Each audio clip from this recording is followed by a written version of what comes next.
bawat isa. Purihin ng Panginoon, tayo po ay nandito ngayon sa Insight, Preaching the Word of God as it is. Isang programa po ito ng Doro Faith Church Pandi na ang layunin ay upang mabasa ng buo at tuloy-tuloy ang salita ng Diyos. Isa pa ay upang tayo ay lumago sa salita ng Panginoon, matuto sa kanyang mga salita. Kaya samahan niyo po ako sa loob ng kalahating oras at minsan ay mahigit pa sa pag-aaral ng salita ng Diyos. Pakishare niyo po yung video na ito para maabot din natin yung iba ninyong mga kaibigan at madali nilang matagpuan ito sa Facebook. Good morning, Sister Jasmine. Good morning, Brother Limuel. Good morning, Sister Betty.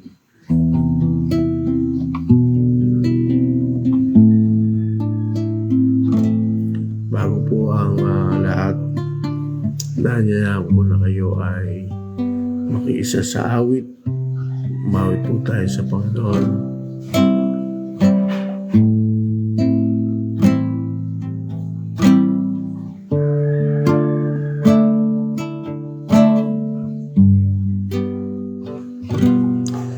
Let the first song I sing today be a praise to you. Let the melody linger all day long. Let the smile of a kind show my praise to you and encourage someone else to sing along. Let the first song I sing today be a praise to you. Let the melody linger all day long. Let the smile of a kind that show my praise to you and encourage someone else to sing along. Singing praise the Lord. Singing praise the Lord. Singing praise the Lord. Singing praise the Lord. Singing praise the Lord. Singing praise the Lord. Singing praise the Lord. Singing praise the Lord. Singing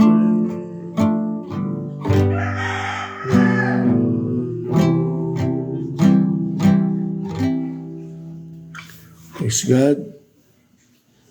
Good morning, Sister Jessica. Tayo po ay dumako sa pananalangin. Tayo pong lahat ay pumikit at manalangin.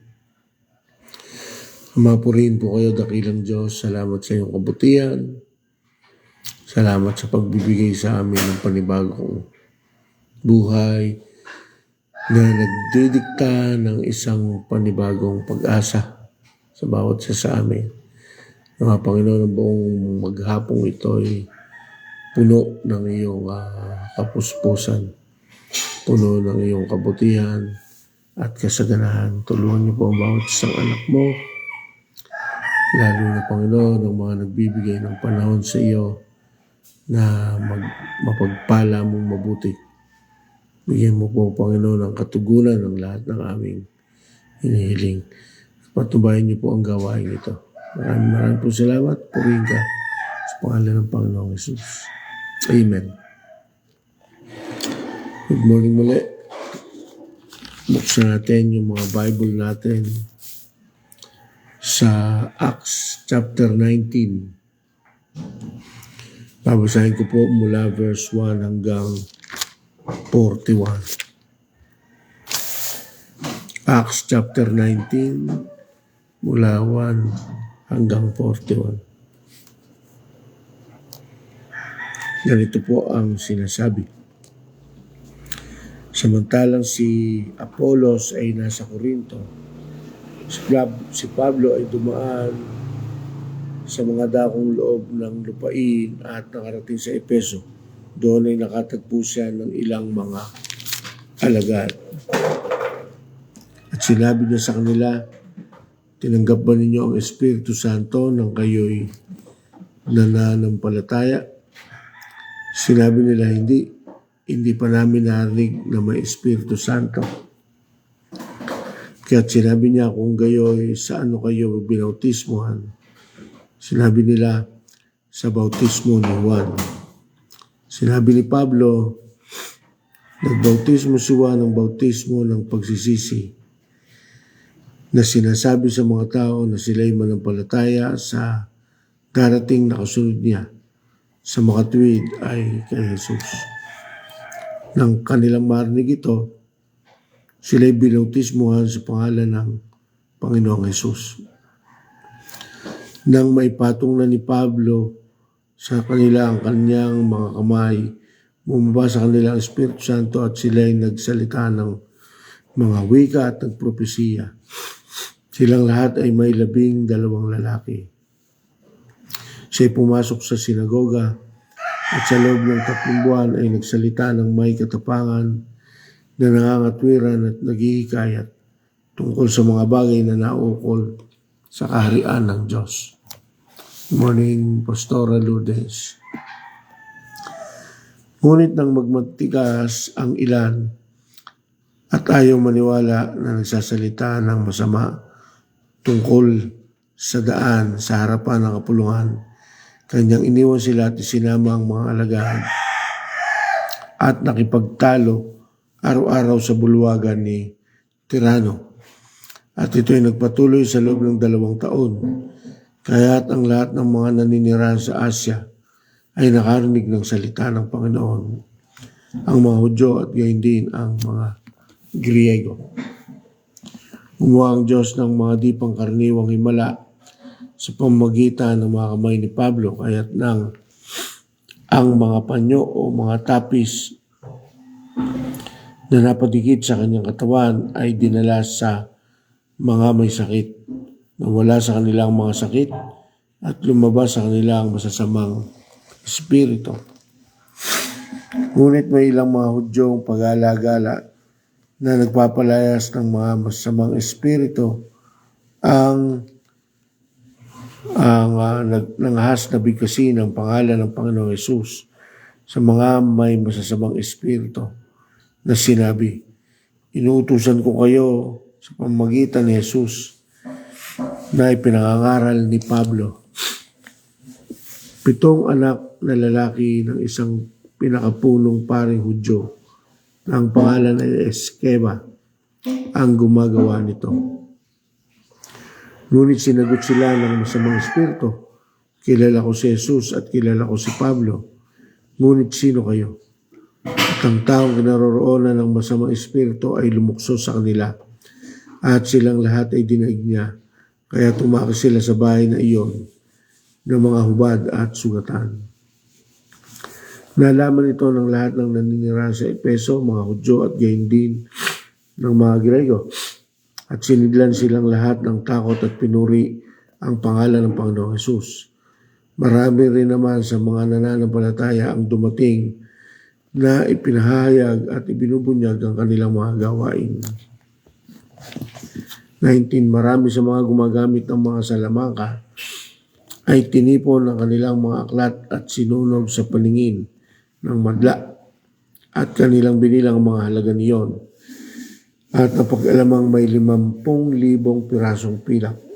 Sa gayon lumago at lubos na nanaigang salita ng Panginoon. Pagkatapos mangyari mga bagay na ito, ipinasya ni Pablo sa Espiritu na dumaan sa Macedonia at sa Akaya at pumaroon sa Jerusalem na sinasabi, pagkapanggaling ko roon ay kinakailangan makita ko rin ang Roma. Isinugo niya sa Macedonia ang dalawa sa naglilingkod sa kanya, sina Timoteo at Erasto, samantalang siya ay tumigil ng ilang panahon sa Asya. Nang panahong iyon ay nagkaroon ng malaking gulo tungkol sa daan.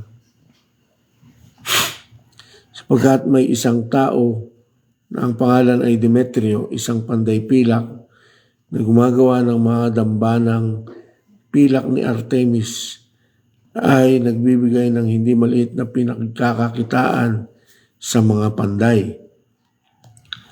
Ang mga ito ay kanyang tinipon pati ang mga manggagawa ng mga gayong hanap buhay at sinabi, mga Ginoo, alam ninyo na mula sa gawaing ito ay mayroon tayong pakinabang.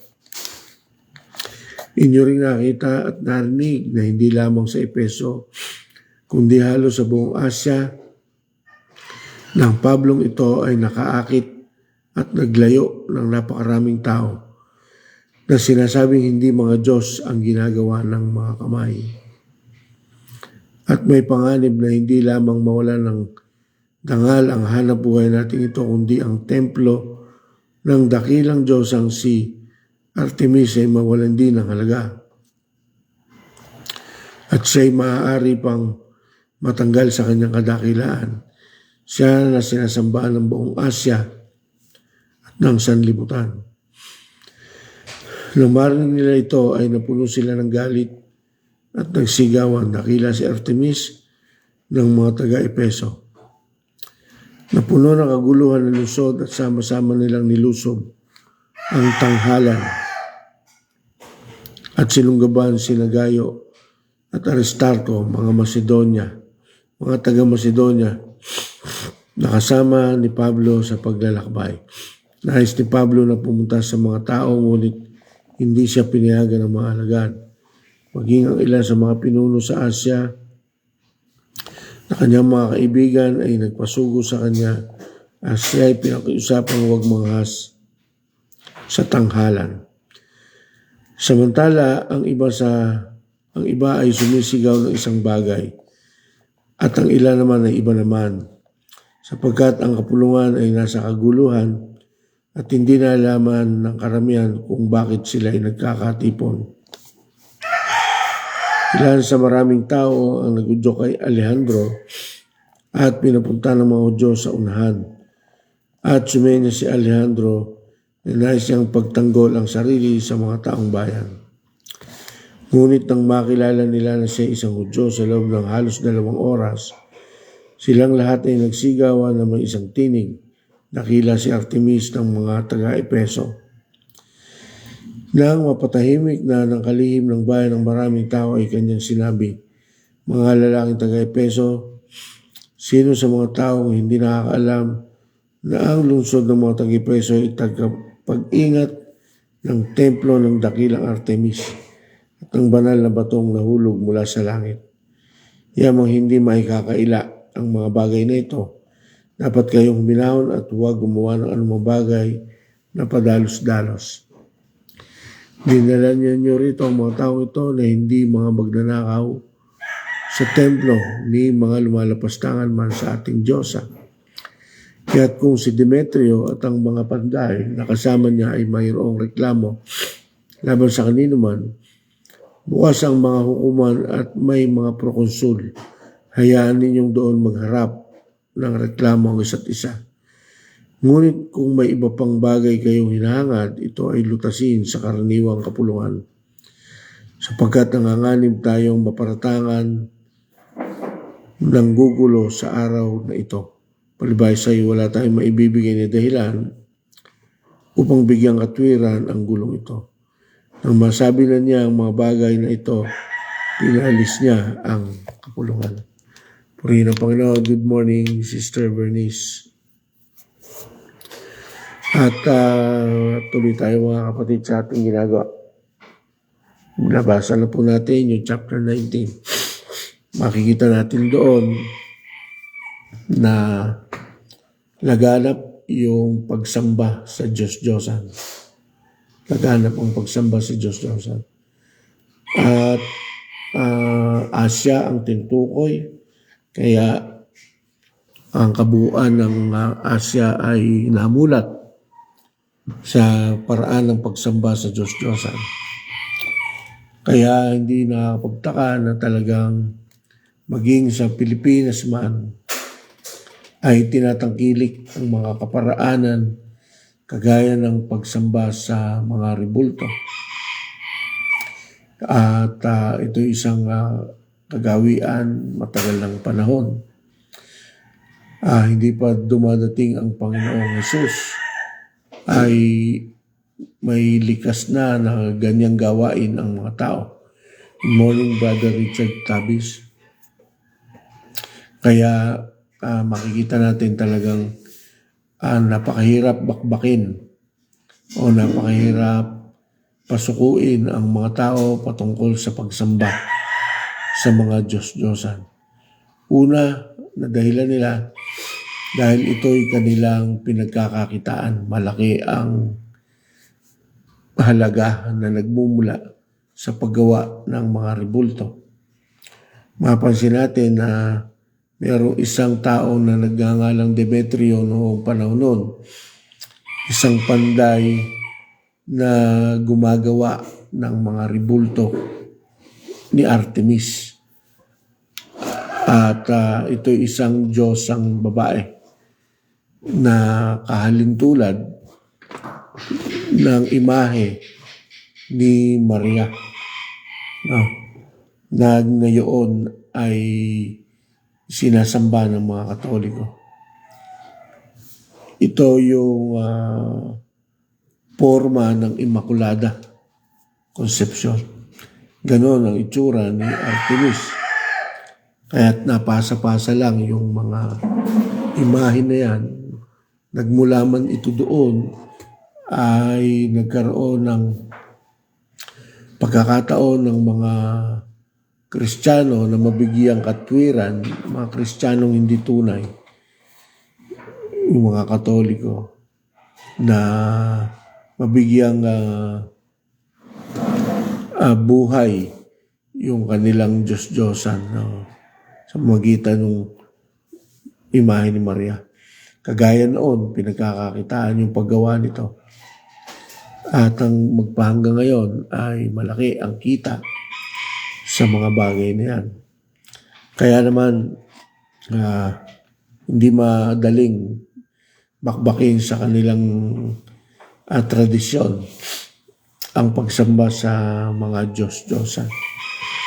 At para sa atin, ng mga Kristiyano, alam natin yung katotohanan at pilit nating ginigiba yung maling aral na yon at ipinapasok natin ang aral mula sa Panginoong Hesus na walang ibang dapat sambahin kundi ang nag-iisang Diyos, ang Ama, ang Anak at ang Banal na Espiritu na nasa iisang pagka-Diyos. Yun ang pinipilit natin sa kanila at di na dapat gumawa ng anumang Diyos-Diyosan pa. Kaya lamang mga kapatid, ang nakakalungkot dito sa panahon ito, marami sa mga kapatiran ang walang kakayahan, walang kaalaman. Walang kakayahan at walang kaalaman para maipagtanggol at maituro na hindi tamang sumamba sa mga Diyos-Diyosan. Basta nasasabi lang natin, karaniwan, kasi bawal sa amin yan, kasi bawal sa Biblia yan.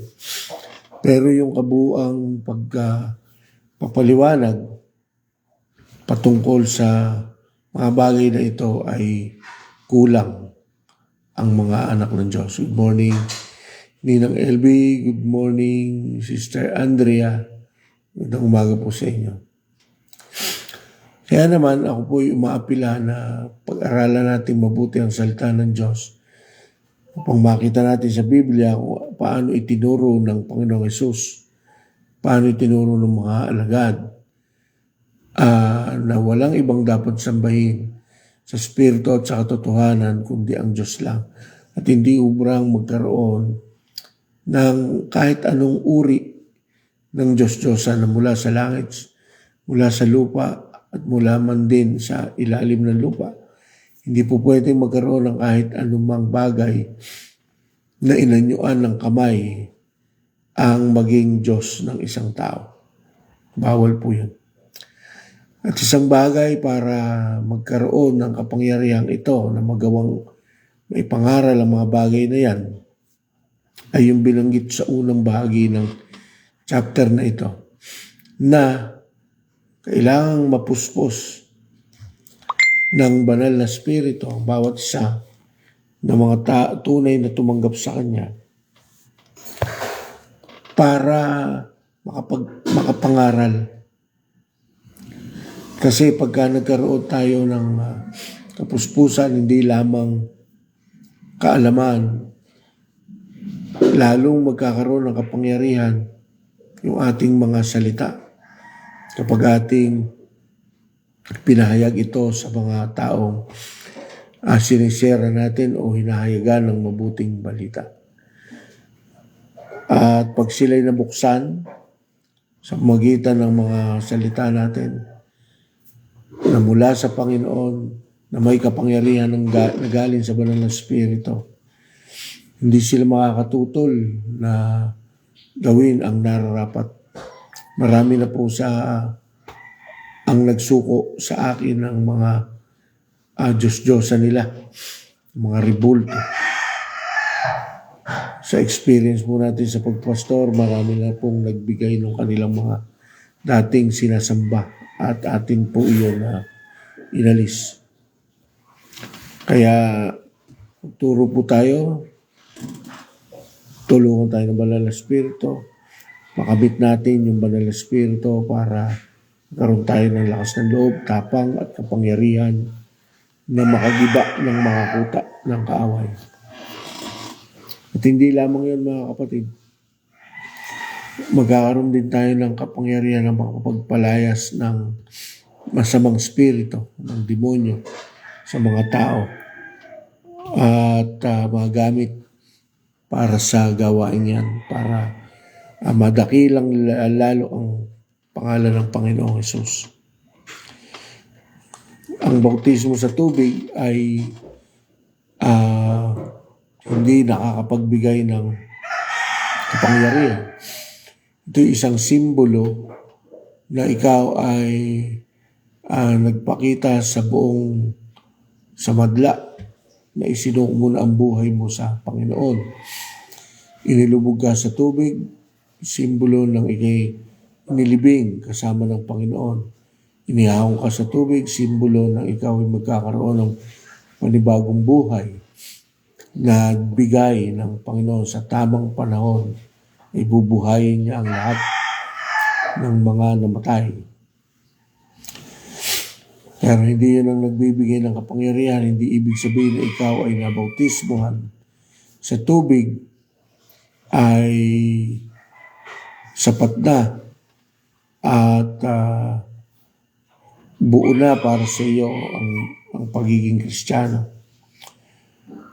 Kinakailangan, mga kapatid, na ang pagbaba ng banal na Espiritu ay lumukob sa atin.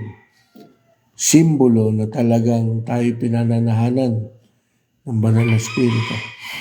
At isa sa manifestation ng pagbaba ng banal na Espiritu ay ang pagsasalita ng wika.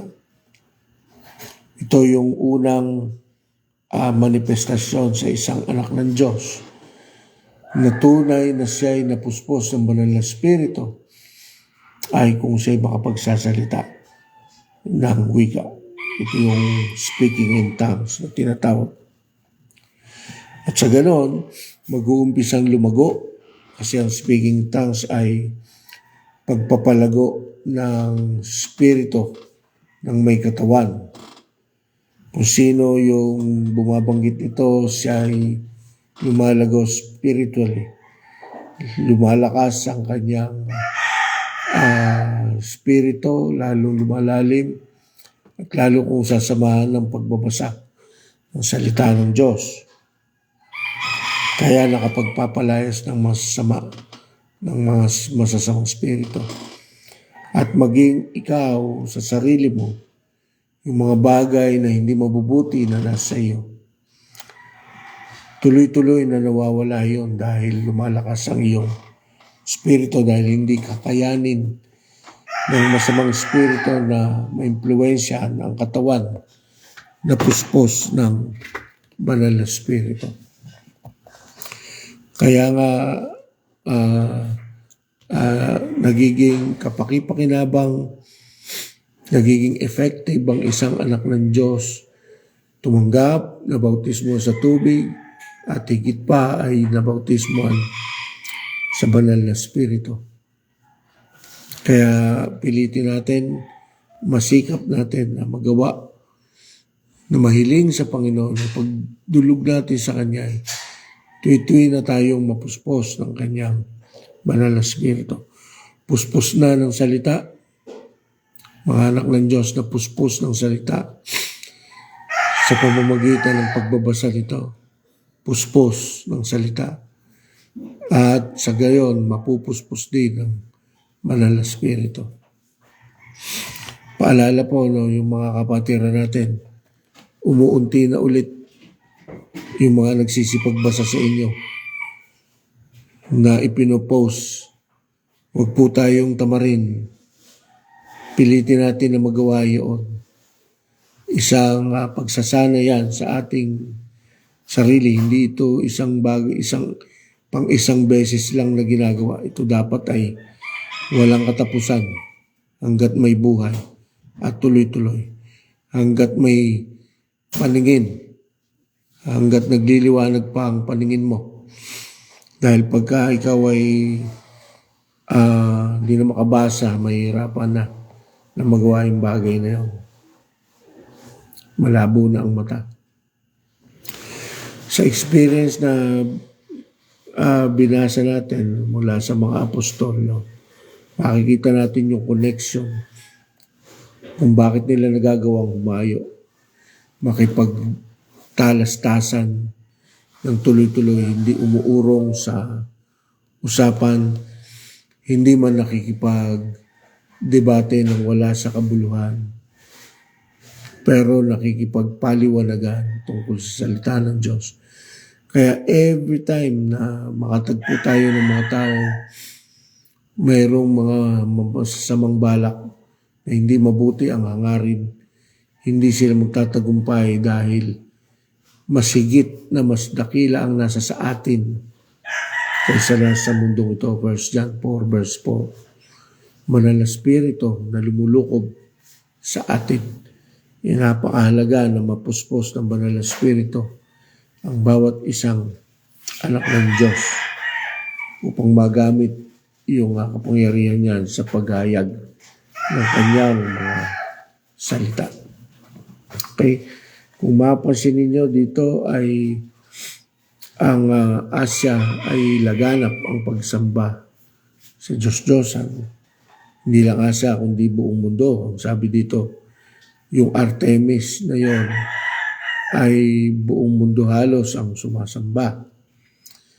At hindi lang si Artemis, kundi meron pang tinutukoy sa verse 35 na isang batong nahulog mula sa langit ang pinagmumulan ng pagsamba. Mga kapatid, tanging ang mga born again Christian lamang ang walang sinasambang rebulto. Lahat ay sumasamba sa Diyos-Diyosan. At hindi tama ang ganung gawain. Kahit Muslim, na akala ng iba ay walang Diyos-Diyosan, hindi po, yung kanilang pinupuntahan sa Saudi Arabia, yung Maaka na tinatawag, yung cube doon na napakalaking statwa na cube, hindi man ito statwa ng tao, Pero ito isang Diyos-Diyosan dahil ito'y kanilang sinasamba. Iniikutan nila yan. At doon sa loob noon ay merong bato na nahulog mula sa langit. Maaaring ito yung tinutukoy na yun. Kung hindi man, ay may paraan din silang ginawang kagaya nito. Kaya hindi pa rin yun magiging tama sa mata ng Panginoon. Kailangang maalis ang Diyos-Diyosan sa buhay ng isang tao upang maging tunay ang kanyang maging pagsamba sa Diyos. Sa ngayon mga kapatid, yung mga Katoliko, nagpapaliwanag na rin sila sa Facebook, pinagtatanggol na rin nila yung pagsamba nila si Diyos-Diyosan. Meron silang isang nangangaral na sinasabi na hindi mali yung pagsamba sa Diyos-Diyosan. Binibigyan nila ng katwiran na hindi naman talaga makatwiran. Talagang pilit lang nilang ihinahanap ito ng paliwanag para yung mga nabubuksan ng isip ng karamihan ay mula sa kanila ay wag nang mabuksan pa isipan. Huwag tayong maniwala doon. Ang paniwalaan na natin ay ang salita ng Diyos. Morning, Brother Dave. At hanggang doon na lamang mga kapatid, tandaan natin, hindi maaari magkaroon ng Diyos-Diyosan. Kung meron ka mang ganyan at kaibigan na kailangan mo sharean mo. Dahil galit na galit ang Diyos sa mga taong may ibang sinasamba bukod sa Kanya. Purihin ng Diyos, mga kapatid, magpatuloy lang tayo sa paglilingkod natin. Pilitin natin mabasa ang Word of God, ang Biblia, at manalangin tayo na mapuspos tayo ng Banal na Espiritu upang tuluyan tayong lumago sa kapangyarihan, sa salita, at makapagpalayas at makapagpagaling sa pangalan ng Panginoong Hesus. At kapag ginamit mo ang pangalan ng Panginoong Hesus sa mali, kaguluhan lang ang mangyayari. Maaaring yung masamang spirito na pinaalis mo ay sa iyo pa mapunta. At ikaw ang maapektuhan nito, hindi maging mabuti para sa iyo. Kaya yung mga sumasamba, kailangan maging tama ang motibo sa pagsamba upang hindi madaya ng kaaway. Purihin ng Diyos, mga kapatid, na ngayong araw ito, meron po tayong prayer meeting. Huling linggo ito, huling Friday ito, ng pagkakaroon ng prayer meeting sa 2024. Magsama-sama po tayo dito. Mamayang gabi, alas 7, tayo po'y manalangin, sumamba, matuto ng salita ng Diyos. Hiyain natin yung ating mga kaibigan, kapatid, at sa inyo ng mga miyembro ng Door of Faith Church. Umpisaan muna na sa panahon ito ay makarating ka sa gawain ng Panginoon. Huwag yung panglinggo lang ang iyong gagawin. Mas lawakan mo na yung iyong paglilingkod dahil masama na ang panahon. Kailangan pabutihin natin ang ating sarili at ang ating spirito. Maraming po salamat. Patubahin tayo lahat ng Panginoon. Mamaya po may General Assembly. Kita-kita po tayo. Sino po yung sasama, magsabi po agad. At nang tayo sama-sama makibahagi sa General Assembly ng District 1. Purihin po ang Panginoon. Tayo po ay manalangin. Mapurihin ka, salamat sa iyong kabutihan, sa pagsama mo sa gawain ito. Tulungan mo po kami na patuloy na magawa namin mabuti yung mga bagay nito ayon sa iyong kalooban. Tulungan niyo po ang inyong mga anak na may pupuntahan na iba't ibang bagay. Naway maparangalan ka, mapapurihan ka, saan man kami naroroon. Takila ka o Diyos at samahan mo po kami patnubayan.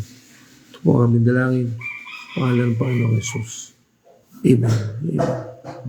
God bless po.